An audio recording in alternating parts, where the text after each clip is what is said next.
birds do that.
the recording. Also, if you're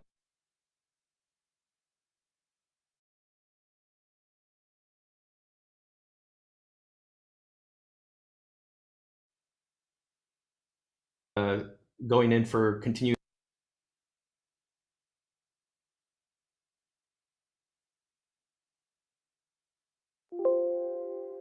education units today, we want to be sure that we're recording your full name.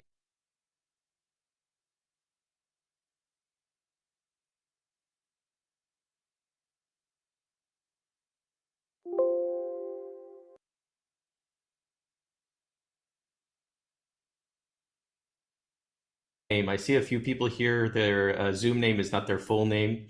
We need to know your full name in order to verify your attendance for today's program.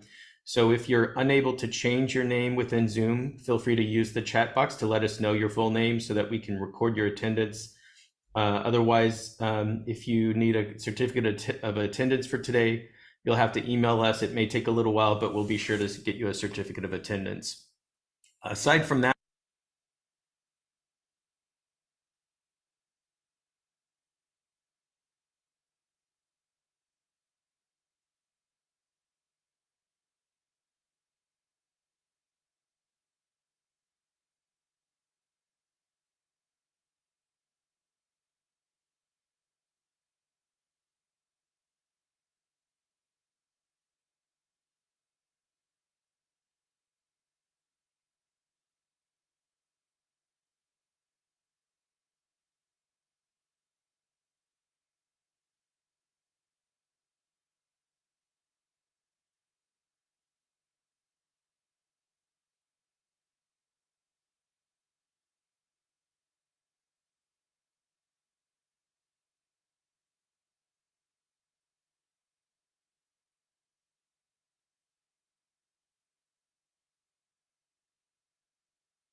Test, test.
questions will be taken.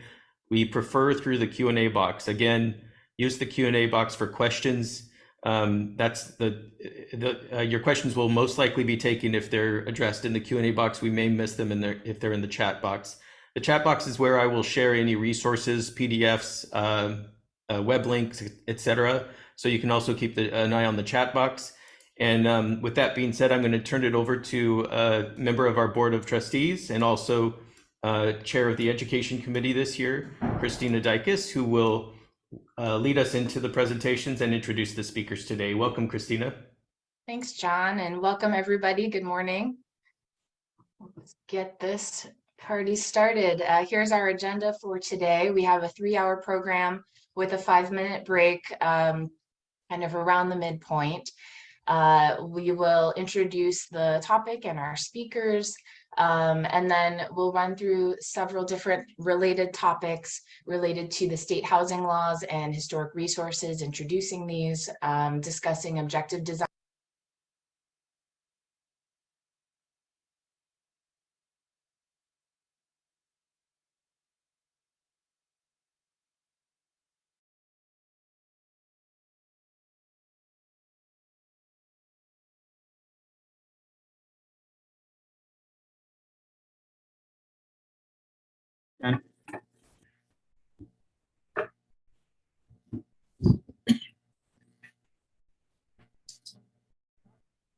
Oh, no. No.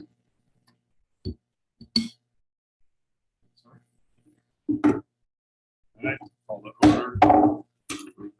Could have Historic Preservation Board, sorry.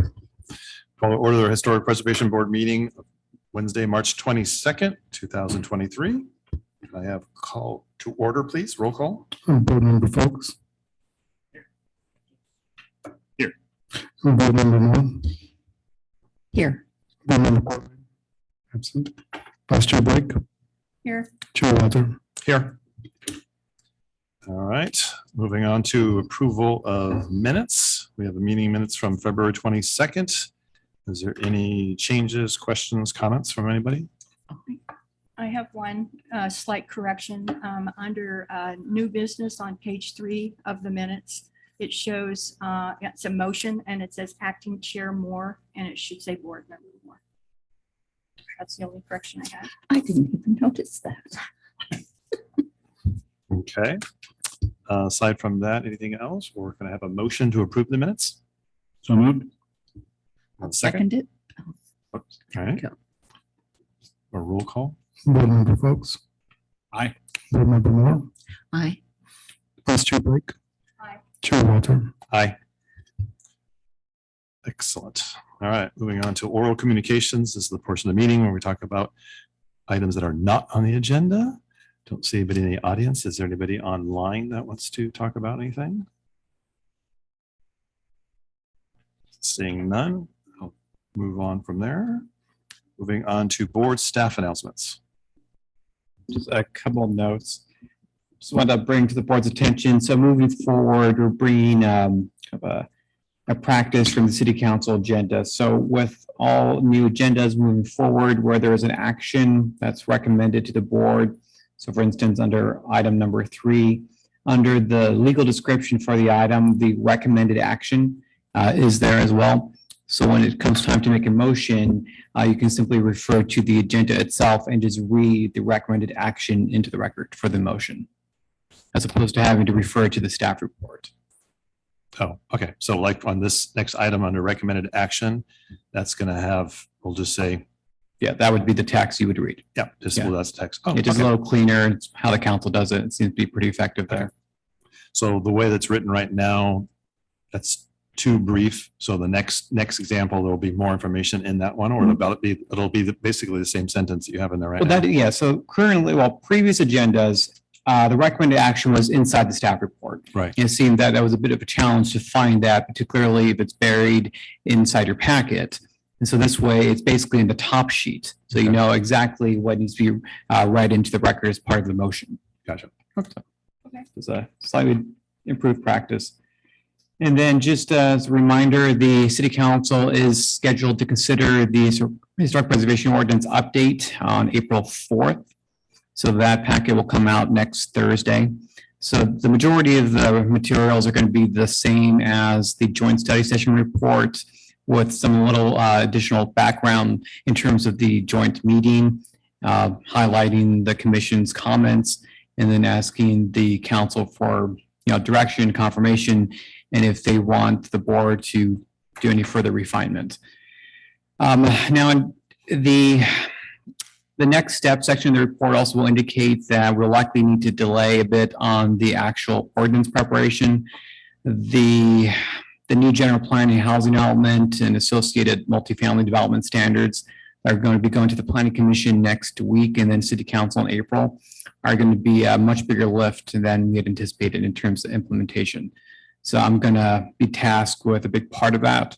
So unfortunately, that's going to take priority for a little bit. But we will get to it as time allows. Thank you. No further comment. All right. Anybody other announcements? Did I turn it off? Yeah, I turned it off. I just wanted to let folks know that the final draft of the 2040 general plan is up for review right now. And I have been slogging through it. It's mighty long. But I wanted to say that I'm very glad to find goals in the community design section and in the conservation and open space section directly related to historic preservation. It's very well put together. They talk about the Mills Act. They talk about historic overlay districts. It's really cool. And I'm just so happy about it. And I actually contacted a couple of the council members to let them know that I was so glad to see that happen. So I just wanted to share that out. That's all I have. Speaking, can I ask a question on that? Is there, obviously, we didn't have any input on that. So how are they putting that section together and updating the 2040 plan without actual Well, input from us? It's been in works for a number of years. There was a group of citizens that got together. They call themselves GPAC. GPAC. Right. And that's from that process, but you could probably answer the question. Yes, and it was many, many years ago, but the Yeah. board actually did provide formal correspondence to the GPAC back, I think, in 2019, 18, somewhere around. Back then, yeah. Okay. Because my husband was on the GPAC. Yeah, I remember that one. It's Okay. been a considerable amount of time. All right. My memory breaks. I don't remember all that, but okay. All right. Yes. Yes, it was Blame it on before COVID. I can't remember. All right. So that's it for the board announcements. Moving on to public hearing. I guess first question before we launch into this, since we're missing one board member here, are we now going to be minus a quorum? No, you still have a quorum. You have 3 voting Oh, members. that's right. We did. Okay. That's right. Okay. And It's we been a will, while. we'll text you or So- Starbucks down around the corner. Yes, there is. The cone of silence.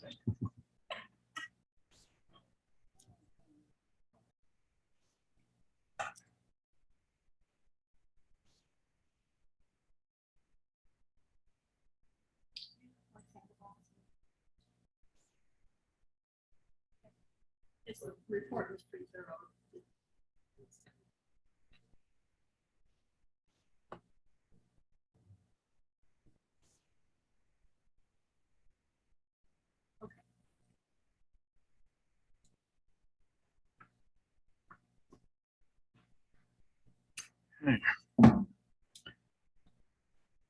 All right.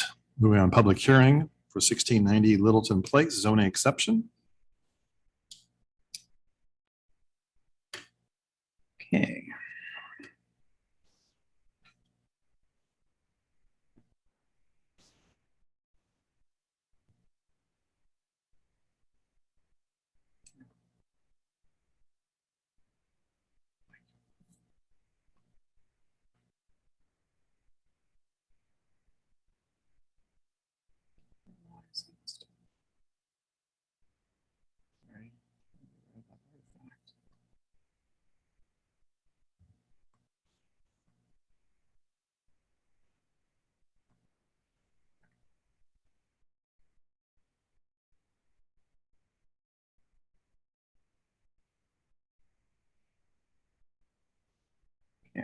Go. So this is a public hearing to consider a zoning exception application for 1690 Littleton Place. This is a landmark property known as the Littleton Martin House, located on Littleton Place, east of Harriet Avenue. It is located in the R19H zoning district. That's the single-family residential with the 9,000 square foot minimum lot size within the historic overlay combining district. That's the zoning designation that's used to designate landmark properties. So a little background on this property. It was identified by the City Council as a landmark in 1991. Then 1992, the City Council allowed subdivision of the estate into 6 separate lots, and that separated the principal structure as the landmark from 2 supporting structures, a carriage house and a barn. And the City Council, in approving that subdivision, required an assessment of those 2 structures for mitigation for determination whether or not they were significant and whether or not they should be retained. 2 years later, the HPB reviewed an historic assessment of those structures and approved demolition of both. In 1996, the Plan Commission approved 5 new homes and required a 60-day waiting period before the developer demolished the carriage house. And then in 1996, the Plan Commission, and later that year, the Plan Commission approved a conditional use permit to allow relocation of the carriage house onto the new Littleton Martin site as a second living unit, what today we would call an accessory dwelling unit or an ADU. And that was approved as a conditional use permit because at the time, ADUs had to be approved through a CUP, which is very different today, where we have a whole different set of rules under state law. So the proposed project is a 666 square foot addition of that carriage house, inclusive of a 557 square foot garage and a 109 square foot living area. The addition is shown here on the property. So we have the principal residence towards the bottom. And then up here is the existing carriage house. And I've outlined the area of addition. And that area of addition is shown here on the elevations. So within the site is an existing driveway that's proposed to be reconstructed. And so this elevation here is the inward facing elevation that shows the new garage addition. And then here you have the rear elevation that shows the back of that garage addition. So the zoning exception request. So the carriage house as the ADU exceeds a number of standards currently in the books. It is larger than the city's maximum 1,200 square foot ADU maximum size, closer to 1,400 square feet. And it is also inconsistent with the special provisions for ADUs that are located on historic properties. Those 2 provisions were adopted in 2016 and 2018 when the city did pretty comprehensive updates to its ADU ordinance. As a result, the carriage house is considered a legal non-conforming structure. Basically, it's grandfathered in, meaning it can stay there, but normally cannot be physically expanded in any way. So the requested exception will allow an expansion of the non-conforming structure as well as an exceedance of the square footage to allow it to go beyond the 1,200 square feet maximum size that otherwise would apply. So the zoning exception is a tool that, similar to variance, but not technically a variance, that allows exceptions to development standards to fulfill the historic purpose of the city's historic preservation program. So in terms of the scope of review, as noted in your staff report, the HPB's discussion should focus on the findings required for a zoning exception. So just briefly covering these, that the exceptions that are requested would result in a use of the historic resource in a manner that's more consistent with the historic character of the property, that it would not adversely impact neighboring properties or the public right-of-way. It would not impact the resource itself. It's a minimal departure from the zoning ordinance, and that it otherwise is conformance with the general plan and the adopted area plans and applicable design guidelines. So in terms of staff analysis, this property presents several physical site constraints.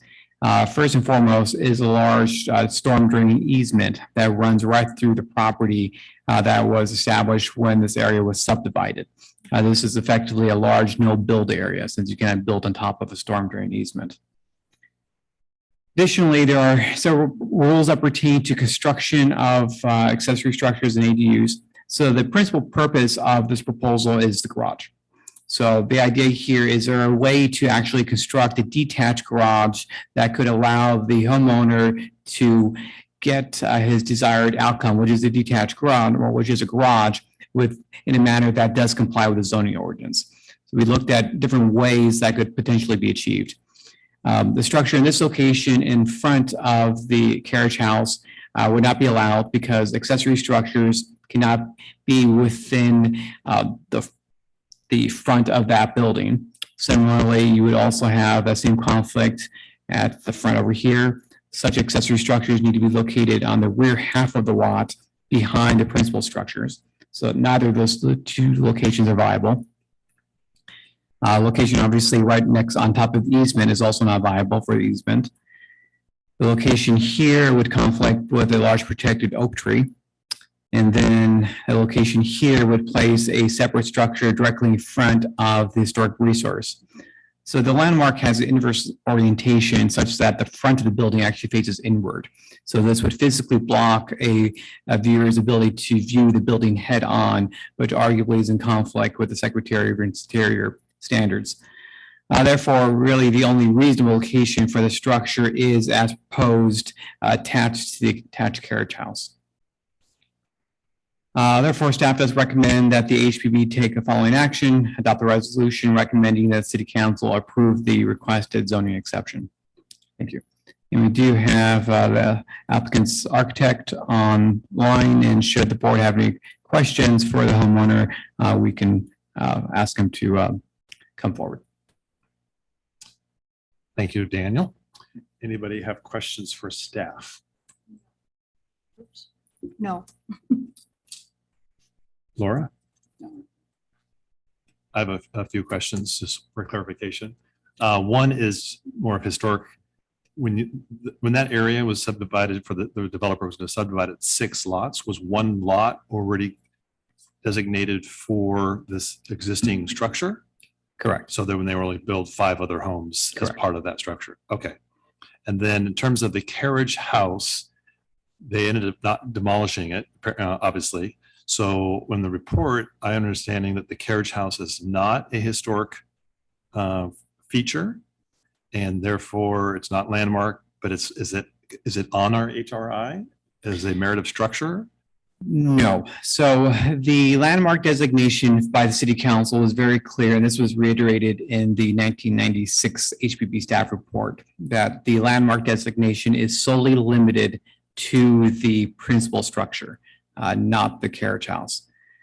That being said, the applicant did provide an assessment of the proposed project for consistency with the Secretary of Interior guidelines. Because even if a structure is not listed on the city's local historic resource list, if it could qualify as historic at the state level, it could still be seen as a potential impact under the California Environmental Quality Act, which gets a roundabout way to say that just because something isn't listed doesn't necessarily mean it's not historic. So in this particular case, it's somewhat a moot point since the addition is being done in a manner that is consistent with the interior guidelines. So it's really a moot issue. If the addition was done in a way that was in conflict, then that would require further discussion.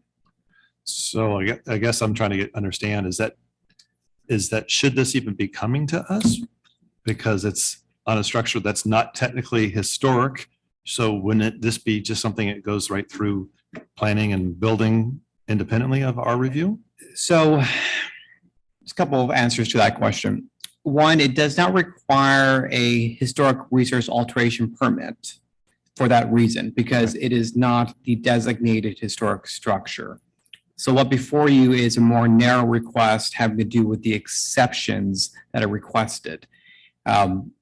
Basically, the building, because it's grandfathered in, he can't physically make it bigger under the current rules. Right. In order to do this, he needs to seek special permission under the code known as a zoning exception. Right. And that's the sole reason it's before the board. But that's why I'm confused is that's to me sounds like that should be going through directly to planning and city council and not us, because this is really a zoning component for a non-historic structure versus if that was a HRI component, then I could say, yes, we're giving our recommendation, yes or no. But because it's not landmark, it's not HRI, not a narrative structure, it's its own entity, when that still follow under the purview of planning and city council and not us from a zoning standpoint? So interestingly, the section actually does not speak to either Historic Preservation Board or Planning Commission recommendation. It only speaks to city council consideration. However, being that the property is listed on the historic resource inventory, and also the fact that these are exceptions to the zoning code, staff did determine that it would be appropriate for the council to get recommendations from both the HPB and Planning Commission. But yes, that is not codified, which is something that we would like to address as part of that future code. Right. And will this from us, after us, I'm assuming, will it go to SARC and planning and then to city council? It will not go to SARC, it will go to Planning Commission. Right. And Okay. then they will provide an independent recommendation. So city council will basically get 2 recommendations. Gotcha. Okay. So the overall property is very historic, but it's just configured strangely, which is how it originally came up. It's actually facing that easement, not facing the street. It's very Backwards. difficult property to deal with, but it is also very historic. And I assume part of that carriage house was there, it might have been deemed not historic, but it was part of the original property, which is probably why it's coming before us. I'd like to weigh in on this, Yeah. if I might. The main house originally sat on a 26-acre Mhm. plot of orchard, and the carriage house was part of that 26 acres. Right. But when they did the subdividing, they moved, rather than tear down the carriage house, they moved it Mhm. to where it is now. So And it's becoming historic over time. Well, it is 30 historic, years it's ago. just not on the inventory. Right. It probably should be Yeah, added. it you know, should as be. part of the landmarks, but it's just fuzzy. I don't know what. Well, it's there's- confusing. We'll ask the owner about that after the meeting. I will say, the barn that was on that property was absolutely beautiful, and it is now in Woodside. So did get moved. Oh, it did. It was Okay. beautiful and it was historic, so. Okay. And I'll just also add to that.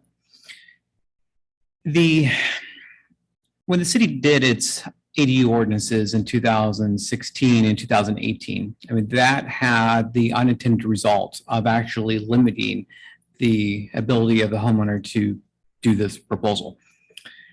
Had those updates not been so restrictive, this actually would have not been an issue today. There were reasons for that. Back then, an ADU on a property this large actually was not subject to any size constraint. It could be as large as the lot coverage and floor area ratio would allow, actually. When we updated the ordinance in 2016, we determined that was really a unnecessary type of provision, in as much as that properties this large can actually have 2 primary homes anyway. There was no need to allow an ADU to be so large that it could actually eclipse the size of the main house. So it seemed to be kind of an unnecessary provision. So it went away. And then in 2018, when we adopted special provisions for historic properties, those were intended to deal with new ADUs on normally configured properties, which usually have a home that faces the street towards the front of the property. So it's just kind of a happenstance that this particular property ended up being so severely limited by the city's actions, which was really not the intent. It was just an unexpected outcome. And then have we had similar, I can't remember, have we had similar projects come through us with the zoning requests for changes? Or is this going to be something new? So before I started, the the last year of Cindy's liaison to the board was when the board adopted a new historic preservation ordinance. So that changed the exception terminology. Before, there was a similar provision called a historic exception that was restructured to what today we call a zoning exception. Under the prior version of this, the historic exception, City Council did, or Plan Commission did grant 2 exceptions. One for the Growers National Bank. We allowed an expansion of the mezzanine inside to a full 2nd floor, and that exceeded the floor area ratio. And then on a property in Alice, we also allowed a small addition to the back of the house, which otherwise was too close to the existing detached garage that otherwise would not be allowed. Yeah, I think I remember that one. But under its current iteration, since 2018, we have not used this new zoning exception provision. And is this zoning exception, it's not specific to historic properties, it's a zoning exception that applies to all structures in the city, or is this only one for a historic related one? So yes, oddly enough, the terminology, I don't understand why we changed the terminology because it is in fact limited only to historic properties. Okay. So probably in the next update, we should just turn it back to Back to it. historic Okay. exception, which Okay. seems to be a better description of it. Got it. Okay. Yes.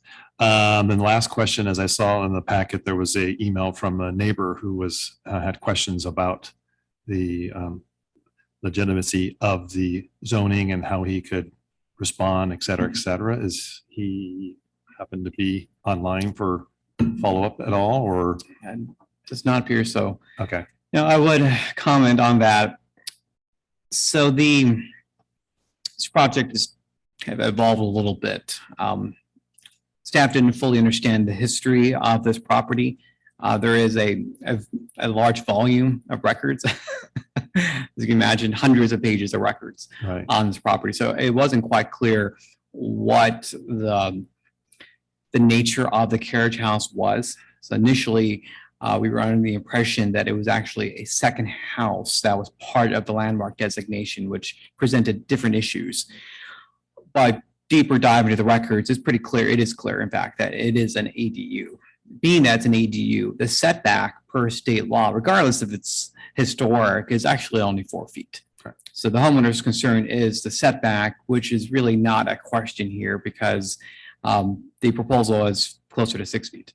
Okay. So it complies with state law and it's really not a matter at hand to be discussed. So all the setbacks are okay. The only exceptions here that we're really looking at is the square footage and the height of the structure.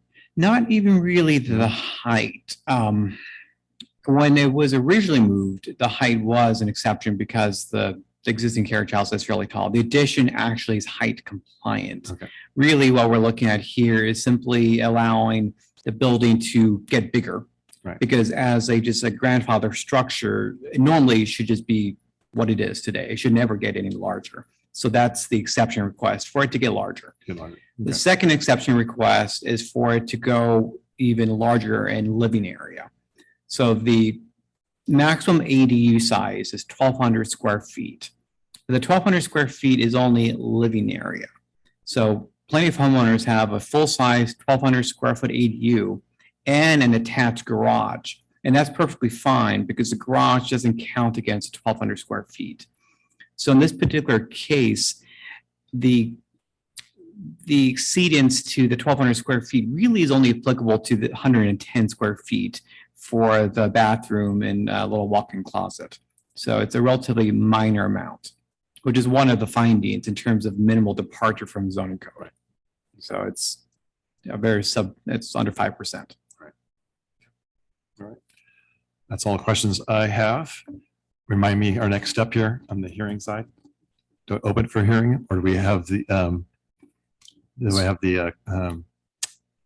So you can open for public hearing. We do have the architect online, but if the board would like to ask the homeowner any questions, then we can ask him to come in. Otherwise, he's been advised that it's probably not necessary. anybody have questions for the homeowner? No, I mean, the reports that he provided and the reports of the architect, Mark Sanko. I don't have any additional questions. The reports that were, that Mike presented are thorough. The reports that the architect Mark Sandwell provided are thorough, and your report is thorough. And no, I have none. Or do you have any? Yeah, I do not have any further questions for the homeowner as well. Okay, well, let's open the public hearing for, All right, so we'll Formal officially open the public hearing for discussion. Seeing nobody in the audience, nobody wants to talk about it.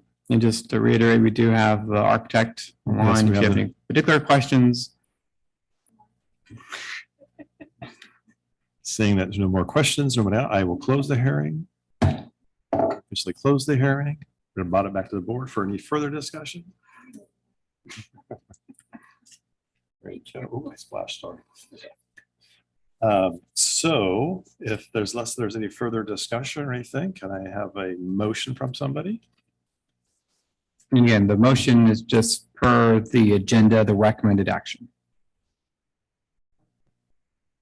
I would like to make a motion to approve the recommended action on the agenda meeting.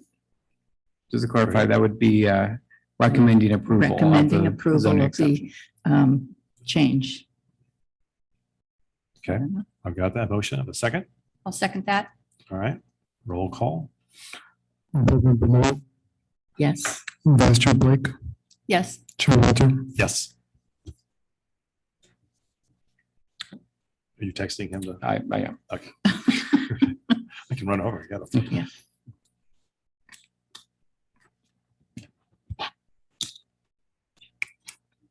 And this item will be considered by the planning commission in April and by the city council in May.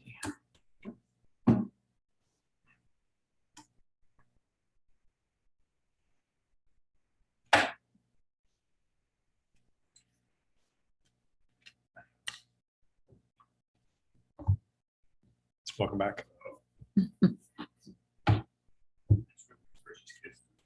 Oh, Trying to butter you up. All right, so if that was that item of public hearing, on to study session. Okay, so we do have, pause this for a second. So this is a recent study session on the applicability of state housing laws to historic preservation. So there are a number of housing laws that have been adopted over the years. At the meeting moment, there's not a direct threat to historic properties for most part, but that's not likely to last forever. The Housing Accountability Act specifically does not actually exempt historic properties from its provisions. However, the California Environmental Quality Act does still provide a pretty strong enforcement tool should a homeowner wish to do anything inconsistent with the Secretary of Interior standards.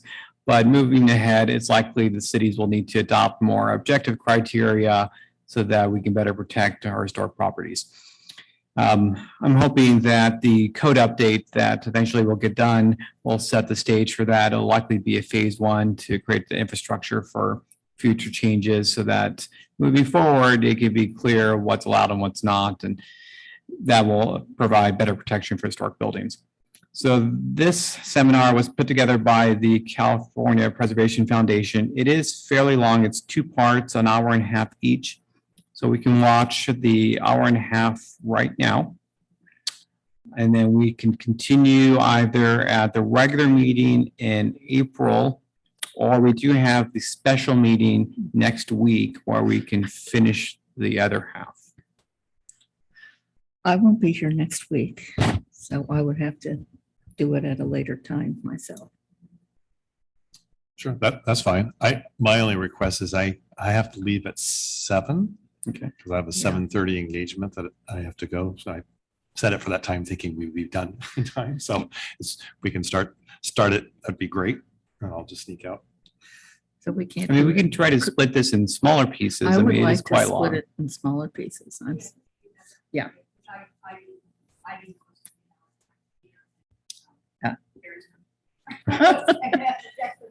I have a Can we do birthday can we to do attend. 3 1-hour sessions? No. That work Good. for everybody? Yeah. Okay, that'd be great if we can. Perfect. Or wherever logical. Yeah, stopping point yeah. is, somewhere around.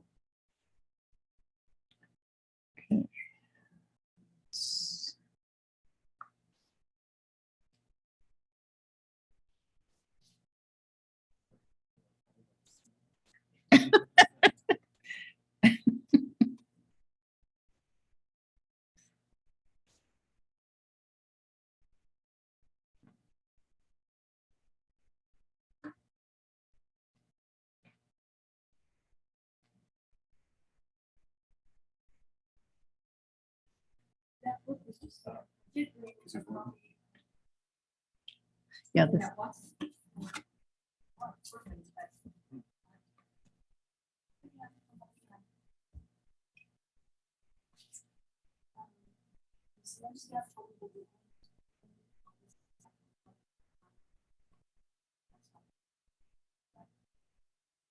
we have another book that hasn't been printed yet, that is the be all and end all of Now, the Ainsley family. and Yeah, we'll make that available to you at the end of the program. Usually within a day of the program, we'll email that to you at the email we have for you on record. Feel free to let us know by email if you don't receive the recording. Also, if you're going in for continuing education units today, we want to be sure that we're recording your full name. I see a few people here, their Zoom name is not their full name. We need to know your full name in order to verify your attendance for today's program. So if you're unable to change your name within Zoom, feel free to use the chat box to let us know your full name so that we can record your attendance. Otherwise, if you need a certificate of attendance for today, you'll have to email us. It may take a little while, but we'll be sure to get you a certificate of attendance. Aside from that, questions will be taken. We prefer through the Q&A box. Again, use the Q&A box for questions. Your questions will most likely be taken if they're addressed in the Q&A box. We may miss them if they're in the chat box. The chat box is where I will share any resources, PDFs, web links, etc. So you can also keep an eye on the chat box. And with that being said, I'm going to turn it over to a member of our Board of Trustees and also Chair of the Education Committee this year, Christina Dykes, who will lead us into the presentations and introduce the speakers today. Welcome, Christina. Thanks, John, and welcome everybody. Good morning.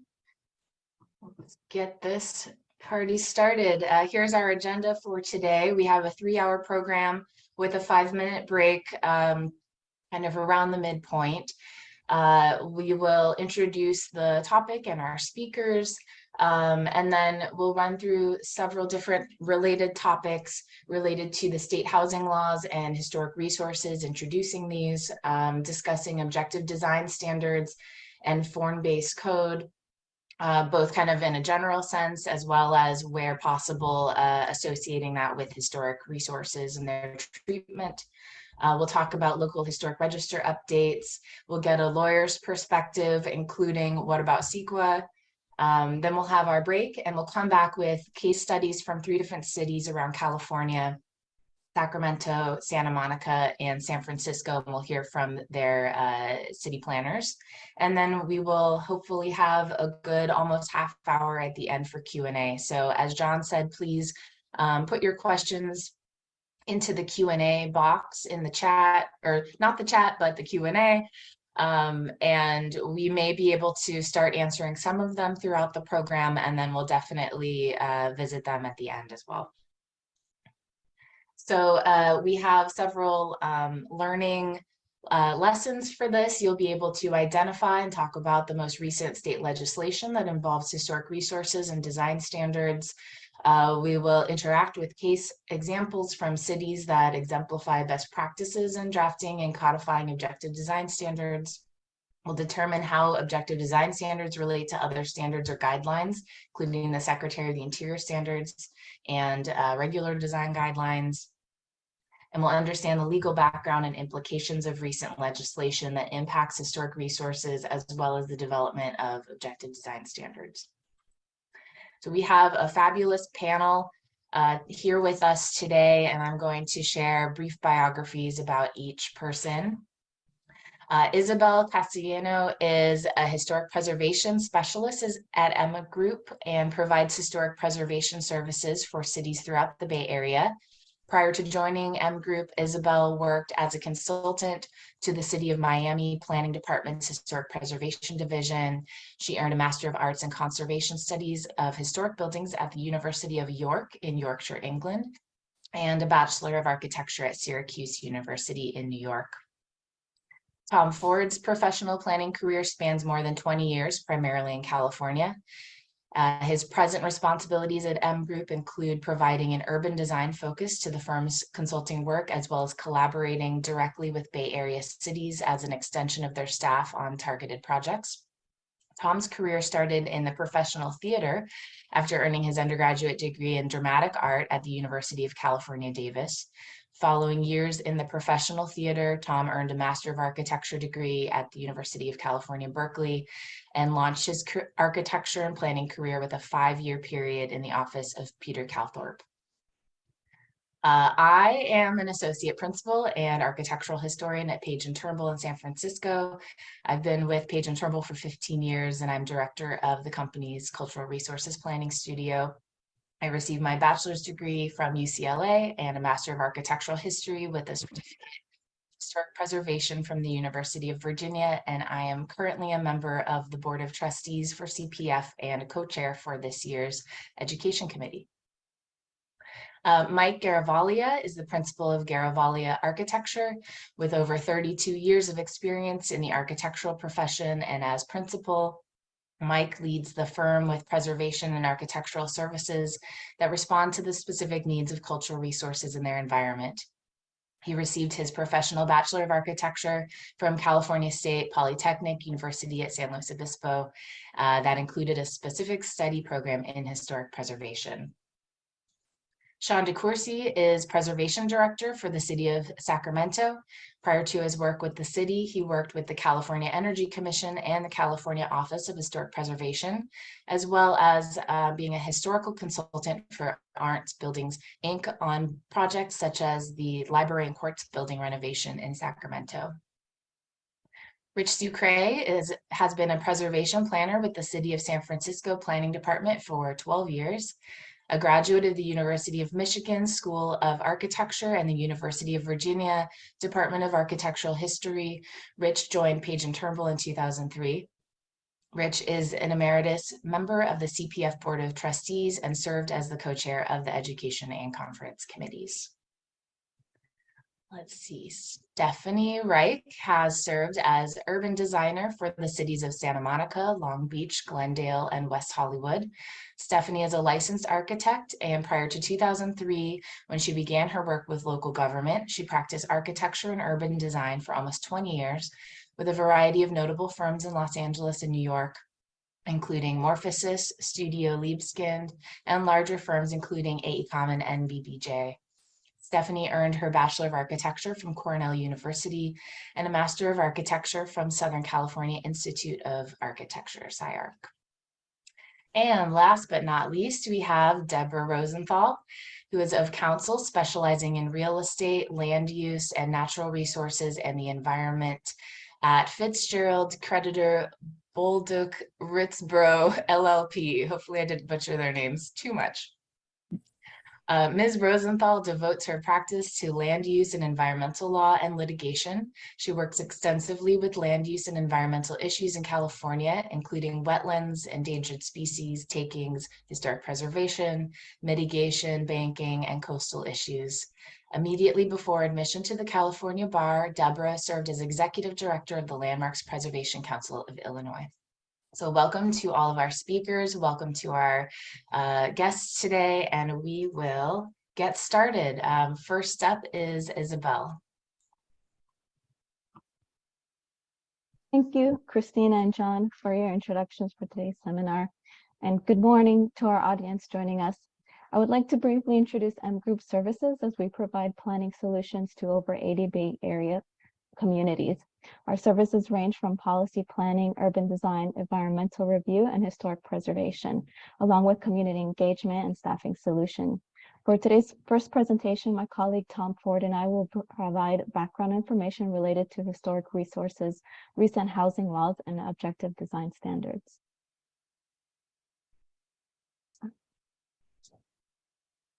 In the following slides, the information presented will define historic resources and its eligibility for listings within a register, followed by a summary of recent California state housing legislations in association with historic resources and sources provided by the Department of Housing and Community Development. Lastly, we'll define objective design standards and describe two of M Group's most recent projects.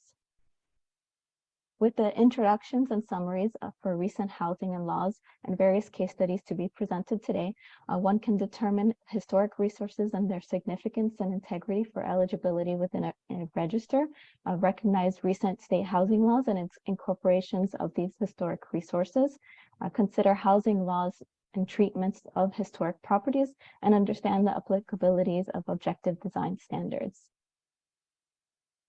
To briefly summarize, a historic resource may be a building, structure, site, district, or object with an age typically greater than 45 years old, and they support a historic context with a significance and with respect to American history, architecture, archaeology, engineering, or culture.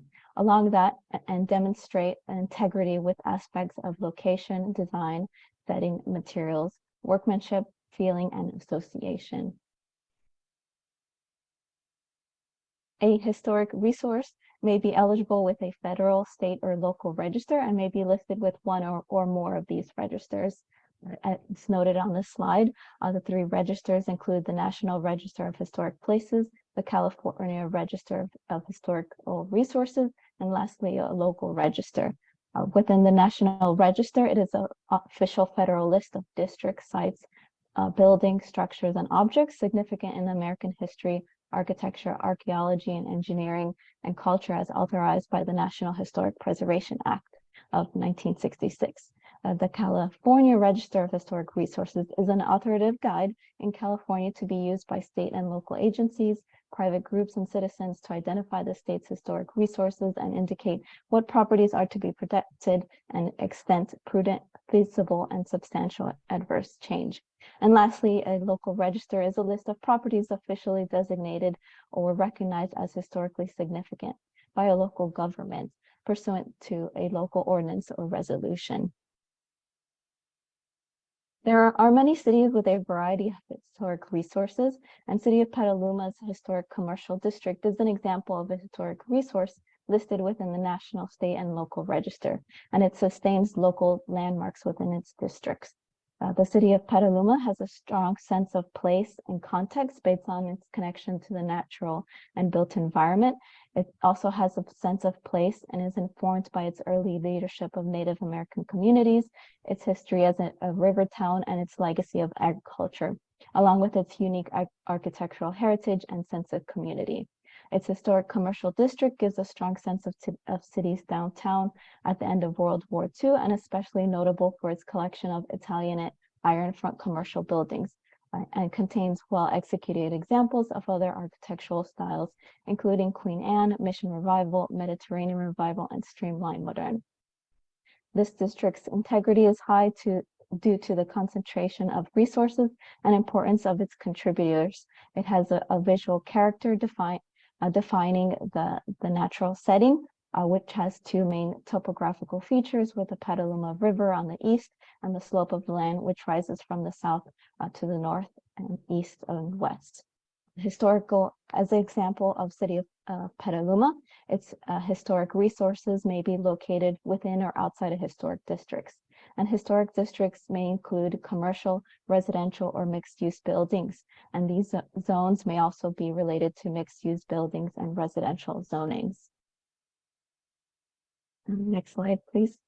In terms of housing laws for California, it is keeping in mind various historic resources that may include residential properties, and recent housing laws may be applicable. As one of the efforts to address the housing crisis, the 2022 statewide housing plan was developed with 3 objectives.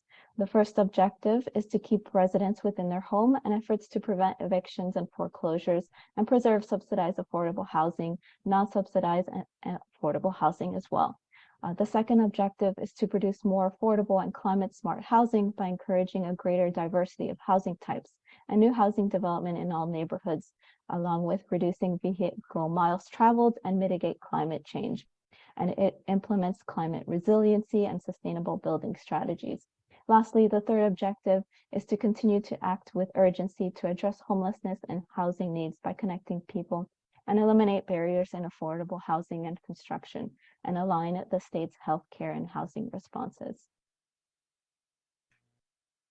In summary, the recent housing laws are in an effort to directly address and produce housing for all income levels, incentivize affordable housing construction, streamline regulatory processes, increase housing density and ADUs, and increase use of public transit. A few of the recent state housing legislations includes the ones noted within this slide, and they include SB 35, which is a streamlined approval process, SB 330 for the Housing Crisis Act of 2019, SB 9 for duplexes and lot splits, AB 2097 for no parking minimums within a half-mile public transit, AB 2011, Affordable Housing Roads Jobs Act, SB 6 for Middle Class Housing Act, and the accessory dwelling units, AB 2221 and AB 897 for junior accessory dwelling units. In the following slides, I will provide a brief description of each and state any relevance to historic resources. For the purpose of SB 35 as a streamlined approval process, it authorizes a development proponent to submit an application for ministerial review process where a multifamily housing development satisfies specified planning objectives. Particularly to historic resources, SB 35 does not apply to developments requesting demolition of a historic resource that is on a national, state, or local historic register. This would require a discretionary review versus a streamlined approach. Secondly, the SB 330 prohibits local agencies from enacting new laws that would affect reduce legal limit on new housing within the borders or delay new housing via administrative regular barriers. SB 330 does take into account review of potential and eligible historic resources and requires a determination whether a parcel or property is historic at the time of the application of the housing development, and therefore requires it during the review of deemed complete and remain valid unless there's any archaeological or paleontological or tribal cultural resources encountering during the grading or site disturbance or building alteration activities. Within SB 9, it provides for a ministerial approval of converting existing homes occupied by a homeowner into a duplex if certain eligibility restrictions are satisfied. This supports the development of duplexes and lots. This SB 9 was in much conversation in relationship to historic districts, and SB 9 does not apply to projects in a historic district or on a property included in the state historic resource inventory or within a site listed in a national, state, or local historic register. And continuing to describe the recent state housing legislations, AB 2097 addresses vehicular travel, and this is a reduction in vehicular travel and parking in a continuous efforts to address and mitigate climate change. AB 2097 prohibits local agencies from imposing parking minimums or enforcing a minimum parking requirement on parcels located within half-mile public transit. Additional considerations are applied to projects that support 20% of the housing units for lower moderate income households, including students and elderlies or persons with disabilities. The development contains, if the development also contains 20 housing units, or the development is can be subject to additional parking reductions. Again, historic resources located within a half-mile public transport are not exempt from AB 2097. For AB 2011, it is referred to as the Affordable Housing and Roads Jobs Act, and it establishes housing as an allowable use on a parcel zoned for an office, retail, or parking, or principally permitted uses. No ministerial approval process is part of this housing law, and projects can invoke an HAA and SB 35 even if they don't comply with underlying zoning. Adoption of local ordinance is also exempt from CEQA.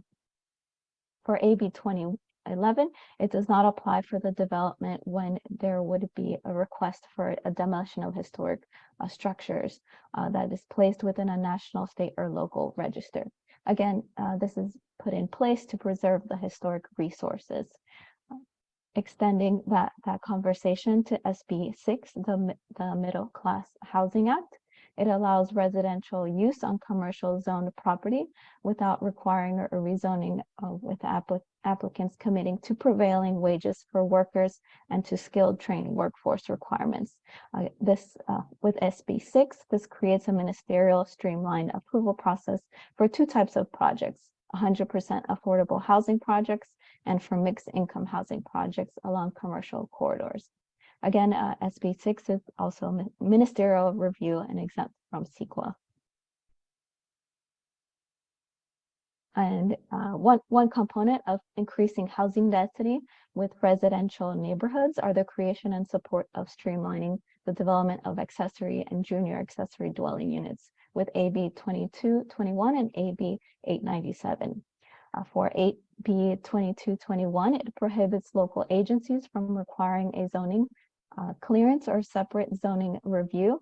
It prevents local agencies from imposing front setbacks and prevent ADUs from at least 800 square feet, restricts the ability of local agencies to impose height limits, and clarifies a detached ADU can include a detached garage. It also allows developers to add ADUs to properties with proposed multifamily buildings and confirms that only objective standards may be used for this review. And I could just quickly pause there. So as part of the comprehensive zoning code update, we are also doing a significant code update to our local AD ordinance. So I already prepared a interim ordinance in compliance with AB 2221. So of note is that the state law no longer allows the city to impose front yard setbacks for ADUs that are under 800 square feet. Yes, so we have done our best to narrowly constrain the effect of that provision. So as it's been written, it only applies to detached ADUs. So you cannot, on historic properties anyway, add the ADU to the house and then just build it in the front yard. However, you can do a detached ADU in the front yard on an historic property without any review by the board or any public hearing. Yes, Of historic, that Correct. totally is. yes. The antithesis of. Yes, and this is an area where they simply did not provide any exception for historic properties. Luckily, one of the previous bills, they were discussing SB 9 that allowed for higher intensity housing in single family zone districts explicitly excluded historic properties, luckily. But AB 2221 did not. So hopefully nobody does that, but there is always possibility. And if you do see anything come through, we'll certainly advise the board, but there won't be anything we can do about it. And there's no recourse on that from each city, meaning, you hear about all the time when state legislation goes through and a city sues them for this or that because they don't agree with the policy, whatever. So is there, I mean, most of those lawsuits are simply political posturing. right. Yeah. So unfortunately, that's pretty much where we are. So That's is there any minimum setback, or is it basically they can put it right on the sidewalk if they wanted to? Yeah, I mean, if there is a public utility easement, which occurs in most areas, but not in the older streets, then you would have to keep it outside of the first 5 feet. But in many areas that does not exist, so that the structure could be right literally behind the sidewalk. That's crazy. Yes, What's the point? yeah. I don't know which legislator. And Yeah. there's been no back, conversation. Oh, well, I mean, this is what the state has been doing over the last several years, round and round of new laws. So, but but to the extent that we are trying to do our best with historic properties, we're trying to make it clear that at least for historic properties that the ADU could not be attached to the house and still be, and no setback. So at least it has to still be a distinct structure.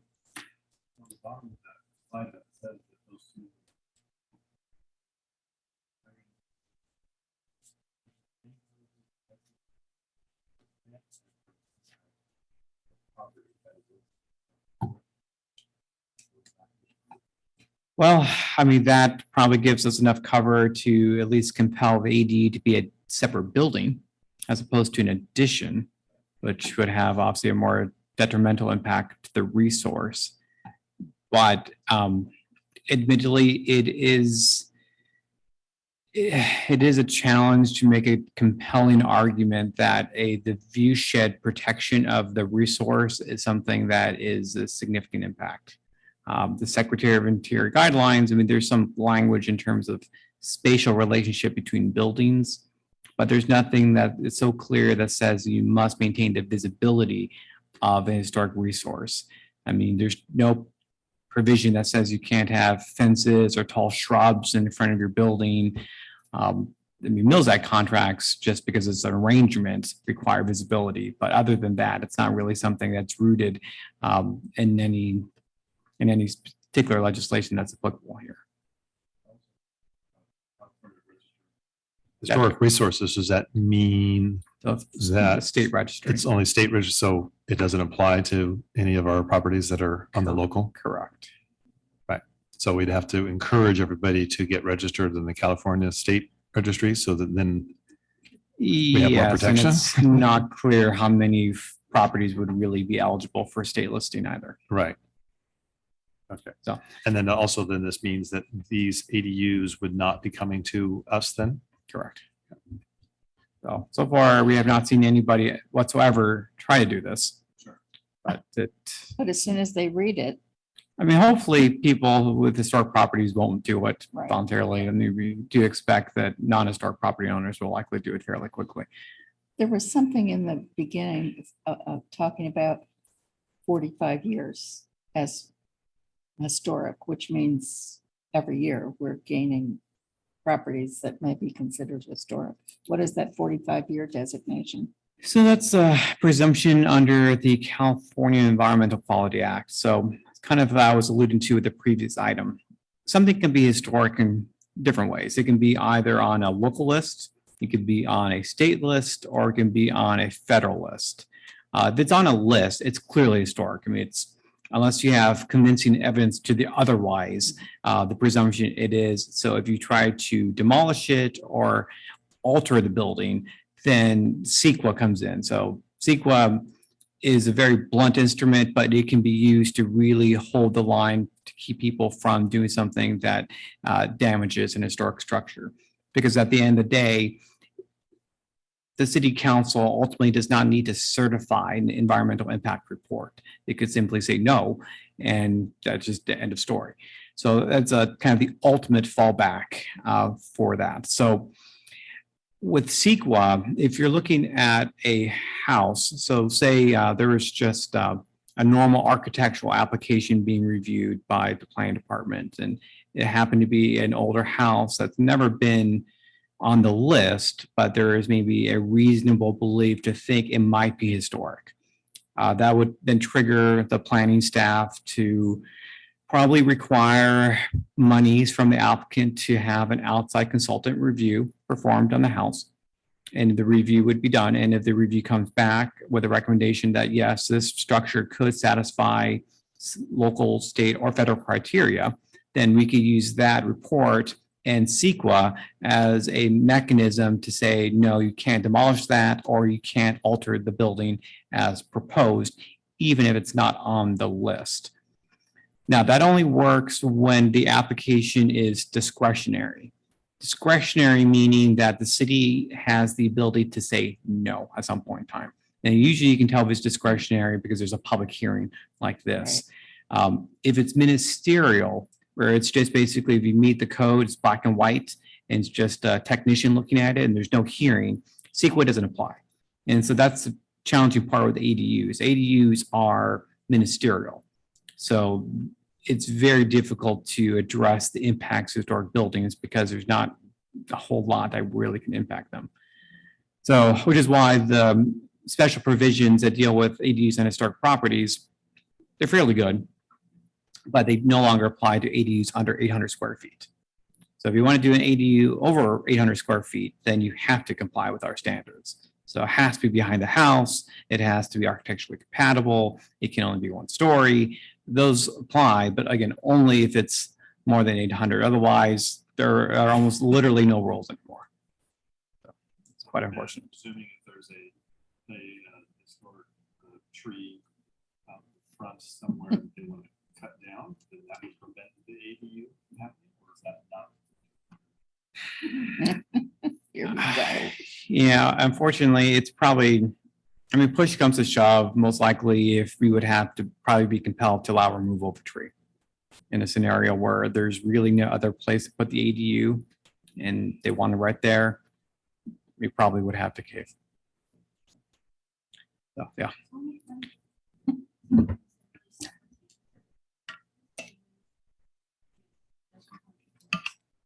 Go ahead. And if construction is on the local register, but the owners want to, they have assessor, I mean, historian come in and look at it and say, no. Actually, No, because the demolition, while demolition is a ministerial action, you cannot demolish a house that's on the HRI. The only way to do that is to get it off the HRI first. And that is discretionary. I think you were referring to building an ADU as being ministerial. Yes, that's true. Right. Not It- tearing down. Yes, all ADUs are ministerial. Anything over 800 square feet, though, does have to follow more specific rules, but it's the ones that are under 800 where basically there are no rules. I mean, they're not subject to lot coverage, floor area ratio, open space, building separation, or front yard setbacks, or design requirements for that matter. So that ADU in the front yard could look like whatever they want to, yeah. The only restriction is height. I need to build one of Yes, those. it's One only can do one story. 18 feet, yes.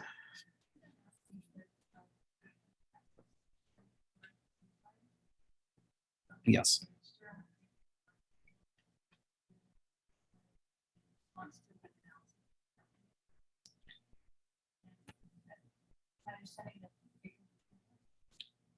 Well,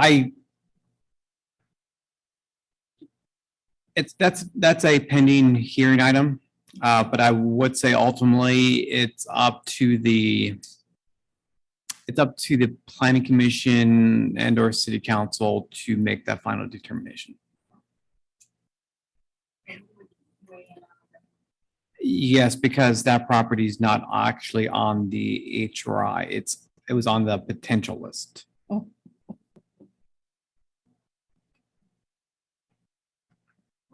I'll double check. Yeah.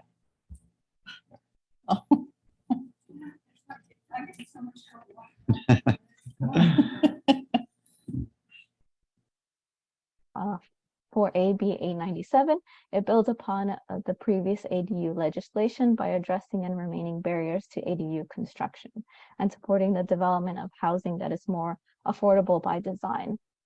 In terms of historic resources, AB 2221 and AB 897 imposes objective design standards to prevent adverse impacts on property that are listed within the California Register of Historic Resources.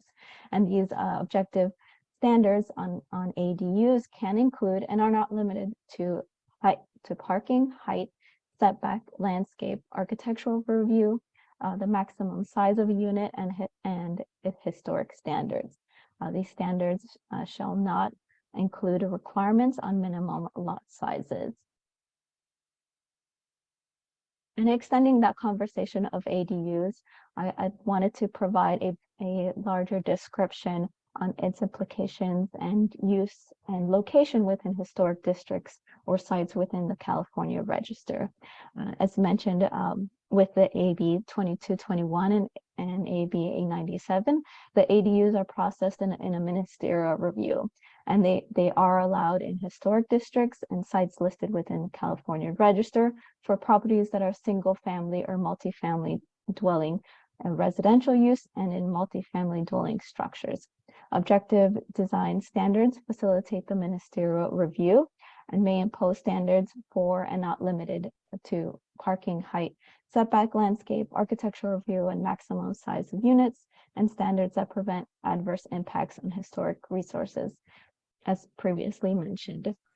These standards shall not impose parking as within the architectural and historic significant historic districts.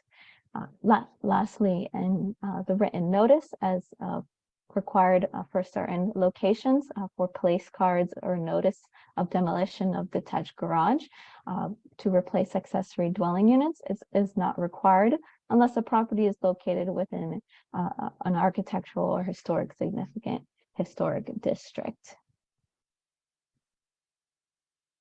And to summarize these recent housing legislations, there are levels of interactions and applicability towards historic resources, which include measures to protect the character and integrity of historic resources during streamlined reviews. This table graphically demonstrates and summarizes when each housing legislation does not and does apply towards historic resources, as mentioned in our brief summaries from the former slides. Within the first row, it is noted with SB 35 as the streamlined approval process, and SB 2011 does not apply when the scope of the proposed development applies to demolition of historic resources. Along with SB 9, it does not apply for development of duplexes and lot splits when projects are located within a historic district or a site listed within a historic register. As well as with AB 330, it applies when determination of a historic site is required, and this is the determination during that time of project review and deemed completion. And with AB 2097, the intent is to remove all parking minimums, including sites that are within historic resources, to address climate changes and support that reduction in VMTs. SB 6 applies to all commercial zones, including historic resources. And lastly, AB 2221 and AB 897 applies for those ADUs, applies to all single family or multifamily dwellings. This is a simple graphic to summarize the recent state housing legislations and its incorporations of historic resources. Again, this is a summary, and depending on the development, on the scope of the project, it's a review of eligible historic resources, would determine when housing laws are applicable. And as state housing legislations are amended and approved, the Department of Housing and Community Development issues toolkits and guidance to address recent housing laws. This toolkit directly responds to objective design standards, and it includes definitions, best practices, examples, and overviews of key topics. Other toolkits, technical assistance, guidelines, and fact sheets are available on the HCD website for reference.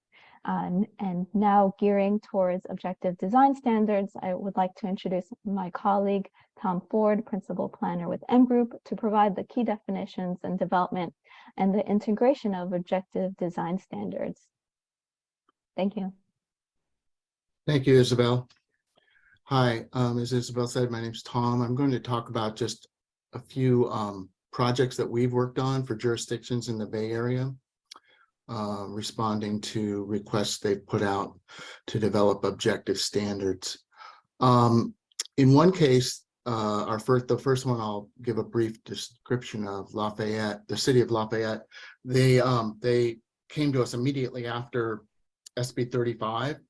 Subsequently, SB 35 went into effect, and then subsequently HCD started offering the SB2 grants, and many of the jurisdictions in the Bay Area and statewide received grants to do these projects. So the other jurisdictions that we've worked in have utilized those grants to move forward.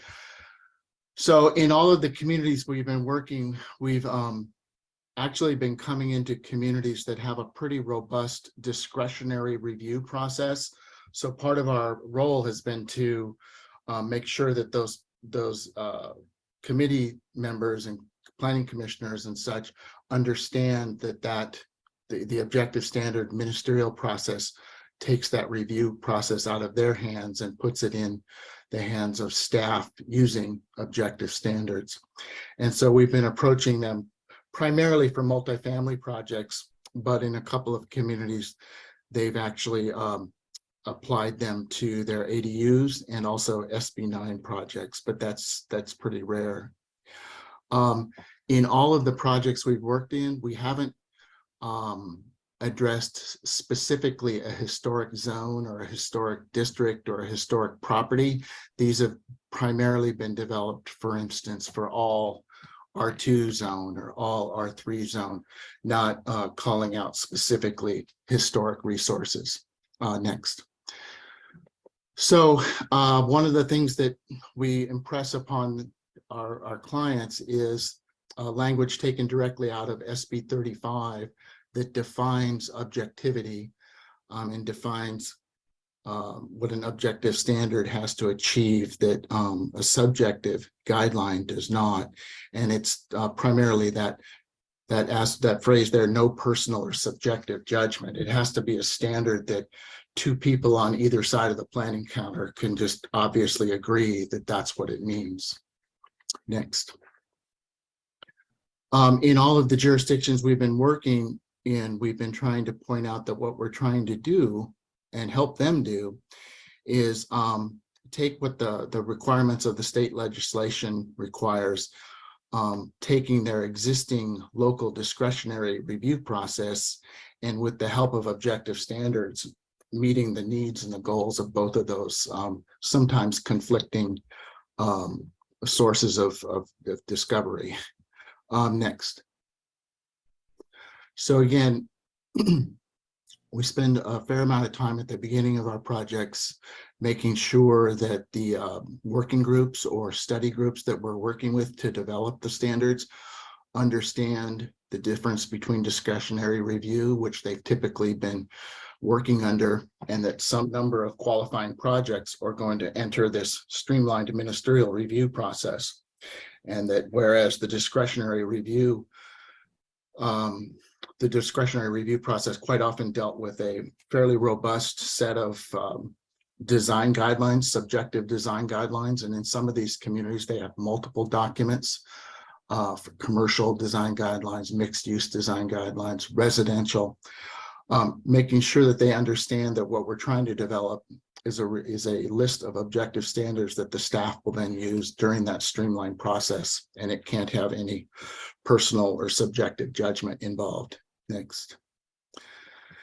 And so following along the lines of discretionary versus ministerial, we generally transfer a lot of the design guideline information that they've been working on in their discretionary review process and turning them into objective standards. In all of the cases, in all of the jurisdictions that we've worked, we generally are working with a study group or a working group that's comprised of the people who are on those bodies that are presently doing the discretionary review process. So for instance, the first project I'm going to talk about very briefly, the city of Lafayette, they assembled a working group that was comprised of the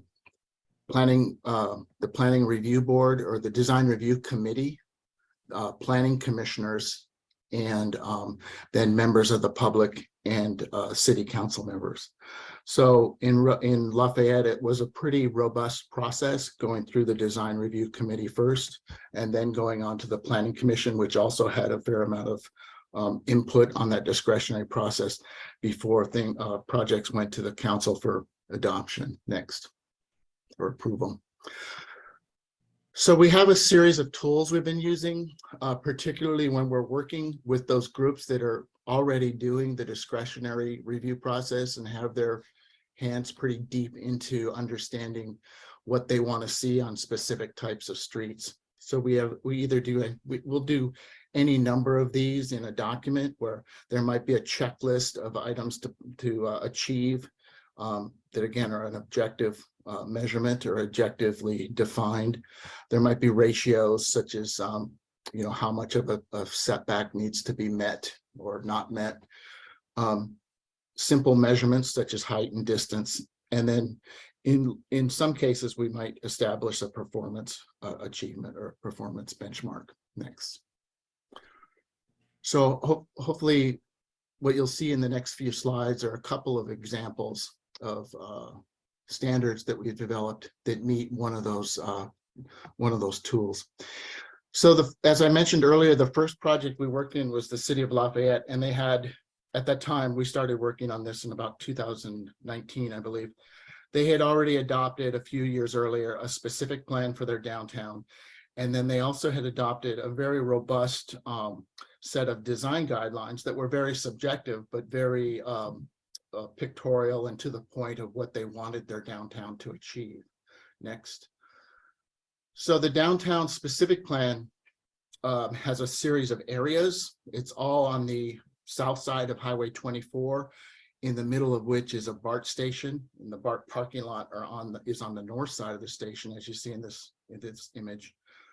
So the BART resources, if you will, or the BART parking lot is not a part of the specific plan area. The specific plan area has these little sub areas, and we primarily focused on the downtown retail and the east and west end because those were the areas of the specific plan that lent themselves most directly to mixed use development and the potential for additional housing. Next. So this is a pretty complex standard pulled from the Lafayette document, and it goes along the lines of a checklist or a scorecard. So what we did first, and this is where it really helped to have the design review board and the planning commission input, because they were dealing with these issues such as at the bottom in the blue text, the access and the attributes, and then how things are spatially defined, what kinds of amenities. They were pretty familiar with that. So we have the text for the basic standard that says, look, from these 4 areas below, you need to assemble 25 points. And it's up to you how you get there, but you need to assemble 25 points. And one of the reasons we did that was to try to have some threshold, a minimum threshold that they would have to meet for design achievement, but still hopefully allow a lot of flexibility to the individual designer or architect that was coming forth with the project. So on the next slide, I'm just going to show a couple of these so that in the spirit of keeping the time short. So for instance, in access, we have all of these 4 different bullet points that the applicant can meet one or 4 of them. All they need to do is assemble, like I said on the earlier slide, 25 points. There was a lot of time spent with the committee, deciding what should have more points and what should not. The general goal is that we are trying to achieve, trying to put in place something that would force somebody, obviously they have to do a minimum of 2 or 3 of these things to even get to 25. But that some of the attributes or some of the design decisions had higher points, so they could sort of achieve more, but they would have to start to really do a multiple or respond to multiple parts of these to be able to meet that 25 point threshold. Next. Also from the Lafayette document, but a different kind of standard, here is just purely a ratio or a measurement, is the design guidelines, the subjective design guidelines, and there's a photo down there on the left, it's basically a 2 to 3 story downtown. That's the maximum height. The subjective design guidelines had, talked very subjectively about upper floor step backs and upper floor setbacks and smaller amounts. So where we worked with the design review committee specifically was to come up with a way of objectively reducing mass with a hard count. 95% for the second floor could not be 95% more than, or could not be more than 95% of the ground floor plan. And then again, the third floor stepped back even more. So this is just a way that we used metrics or counts and measurements tool for the standard. Next. A project that's presently in review. We actually just had our first public meeting last night with one of the committees.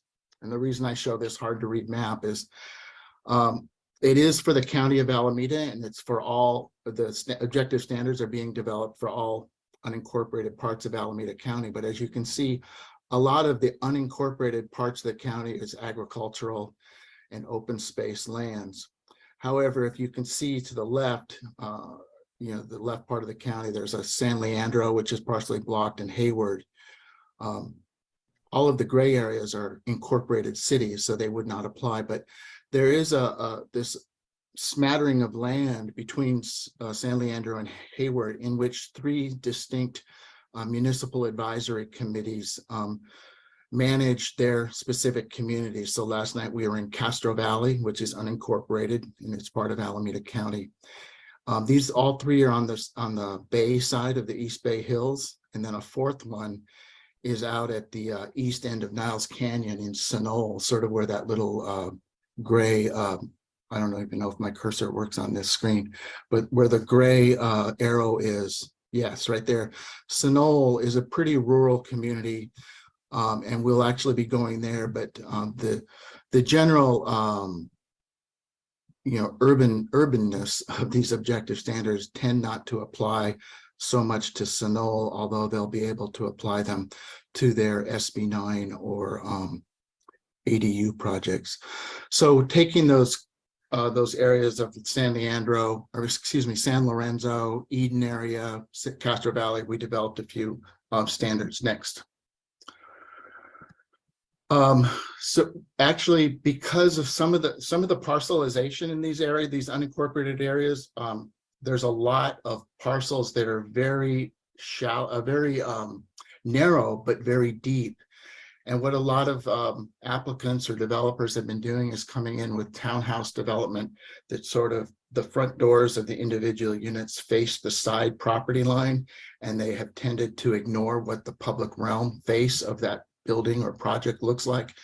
So we have not only multifamily, your typical multifamily, one entry building, or generally one entry into a lobby, or a mixed use version of that building. But then we have a separate document that really addresses the townhome typology.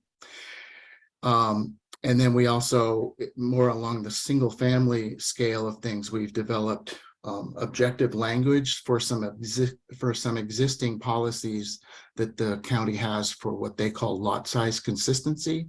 And that's been their way of trying to control a subdivision that might come in with 4,000 square foot lots and plop itself down in the middle of a 10,000 square foot lot neighborhood. So it's been trying to achieve objectivity basically in the way of context, because context is a pretty subjective term. So they use in Alameda County lot size consistency to try to address that. And so what we've done is tried to firm up in an objective way those policies. The fourth thing that we're doing for Alameda County, I'll show just a brief clip of it, as a staff checklist, so that when these projects come in and they don't go through a discretionary review process, what is the checklist that the staff uses in that time-constrained ministerial review process?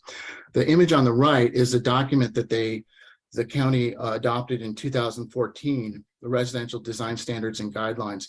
So that already has a lot of objective design standards for all of these housing types, whether it's multifamily, mixed use, single family, but it also has two chapters that talk about residential design guidelines. So generally speaking, we took those design guideline chapters and with the help of the Municipal Advisory Committee Working Group, developed ways to objectify those to the degree possible. Next.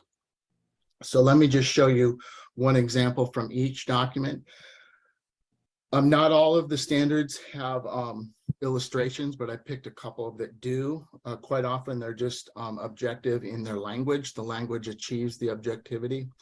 But here they were concerned about new higher density projects being able to come in adjacent to an existing single family zone or single family development. So we just developed some objective standards for what that buffer area might be, minimum landscaping, minimum distance, minimum width, some discussion of what the wall should be. Elsewhere in the standards, there's discussion of the materials that are allowed to be on a wall, or more importantly, materials that are forbidden from a wall. The bottom image gets to the townhouse document. So what we're doing there is trying to, the existing standards they have talk about reducing mass, but it doesn't describe how to do it or where to do it. So what we've tried to do is firm that up a little bit and require that any building that, you know, faces daylight, or as opposed to an interior wall, is where you should demonstrate most effectively that reduction in mass, which is already required in other parts of county standards. Next. So the last thing, and I'm sorry this is so small, but I just wanted to try to at least get some of this document in front of you. We've developed a checklist for the staff. In other places, we've developed the in other jurisdictions, we've developed the standards, and then we go away and the staff develops the checklist that they're going to use when qualifying projects come in. So right here, the zoning code, I'll be nice, the zoning code in Alameda County is very complex, and it's very multi-layered, and it's cumbersome, to say the least. So what we've tried to do is create this checklist that in cooperation with the staff, they've been really helpful getting this forward. Step one, which I've sort of cut off, but it basically says that's where the applicant and the staff planner would just define where the project is, because in each of these communities, they've gone in and over the years adjusted it. So an R2 district in Castro Valley might have very different or somewhat different standards than an R2 district in San Lorenzo, so let's say. So what we've tried to say is identify where it is, understand what those underlying zoning issues are, and then create a checklist where you go through the existing, and then there'll be an appendix where you actually go to the objective standards. So for instance, if your project is required to meet the objective standards that have been developed for a townhouse prototype, you would then go through our objective standards, which we are in the process of transferring into a checklist form. And this is, well, we think it's going to hopefully, and the staff thinks it will really greatly help them in that ministerial process, which has a time constraint on it. So it's trying to achieve a number of things: incorporate the objective standards, help meet the timeline that they're under, and then also simplify what's a very complicated zoning ordinance when you look at it countywide. So that's all the slides that I have from my presentation, and I can turn it over to Mike. Yeah, that's a good, awesome point. He was far easier to listen to. Yeah. So I think that's a good background on Yeah. what planning going on. is dealing with right now. Yeah. So we actually, I just saw in our email, so we just posted the plan commission packet for from Monday that deals with the new general plan, the housing element, and our new objective development design standards that we're calling our multifamily development design standards, so the MFDDS. So to the extent that, I mean, the concept is good to understand because, again, I mean, I fear that the day will come that this concept will apply to historic properties. I mean, I was actually the one who identified this as a subject matter topic that needed to be addressed. So glad to see that they're moving ahead with it. So right now, our draft MFDDS is really focusing on everything denser than a single family house. So basically duplexes and above it addresses. So if you're going to be building townhomes, 100-unit mixed-use building, it'll cover you. What it does not deal with is single-family homes. And that hopefully will be a second phase, and hopefully we'll be able to incorporate some aspect of that to include historic properties. If not, then we'll need to work on it a bit more iteratively. But ideally, it's really going to be the effort of translating the city's historic design guidelines, which have a lot of fluffy language about should and encouraged, and to really more shall. So if you have a Spanish house, then you shall put on, Spanish barrel tile of a certain profile, Mhm. as opposed to should. Yeah. But Yeah, correct. So please do. So that's eventually, I hope what this is kind of leading to, because, those two things are probably in a intersection at some point here. Is this the latest recommendations coming through? Is it something that's going to be adopted this year? Yes, so it goes to city council in April. We don't have an exact date, but probably third or fourth week of the month. And then it will take effect about a month later. So we should have everything in place by the end of May or the very, very beginning of June. For next step for houses. This year, or this for the next year, 2 years from now? Probably minimally going to be not this coming fiscal year, but next fiscal year.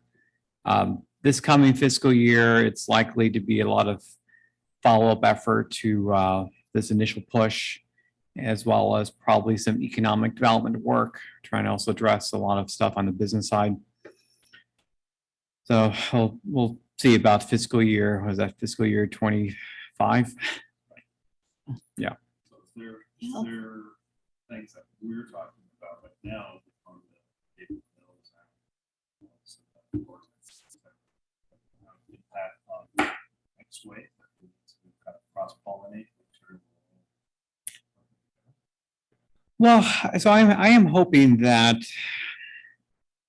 when we actually move to, I mean, again, assuming the council gives us the green light, that the format, this organizational structure of the next code update will provide some level of relatively easy ability to keep on refining the standards. So as we better understand kind of what our general best practices for different type of architectural styles, we can start building that into the code. So more and more things become ministerial and objective, because that will provide more protection. The Mills Act could potentially be a tool for people to keep their house historic without cramming it with extra buildings. Yes. So I would hope that it would do that job. Yes, because the Mills Act is voluntary, provides a very extra level of protection. Right. But if you have a Mills Act, if you have a Mills Act contract already in place and you want to add an ADU, you can still add an ADU. It has nothing to do with the Mills Act, correct? Well, the Mills Act agreements have all sorts of requirements. I think one of them is you can't block your house. So I think if you wanted to build an ADU and you were trying to put it in your front yard, blocking your house, we Yeah. would probably flag that as a Well, that's violation of good. the Mills Act Okay, contract. well, that's good. No, I didn't know there was a specific Yeah. language I in there for think that. there is. If not, we'll make sure that there are in the future Yeah. ones. So I guess then on that note, for the Mills Act that we're currently trying to update, knowing that SB, whatever just modified, was it SB the 9/35, whatever the one that you just said changed, do we want to make sure there's some language in the new updated Mills Act that helps us prevent the fact that ADU shows up on the doorstep? Yeah, so one of the elements of the new Mills Act program is explicit approval for conditions of approval. So basically, something like that, we can just develop just as a practice, at least initially, that condition of approval of all Mills Act contracts is that the homeowner shall not be permitted to construct an ADU in front of the house if there's not already something that prevents that. Good. So yes, the Mills Act program could, yes, be used as a good protection tool. I can see it being a benefit. People that had it would be more inclined to preserve their house and I could see it being a nice benefit. And the draft, the final draft of the general plan specifically talks about the Mills Act in a very positive Yeah, way. yeah. So All right, any further discussion on anything, anybody? Okay. All right, so I will adjourn a meeting till next month Next week. or next week. That's Next right, we week. got next week. Fabric. Fabric. It is awesome. Yeah.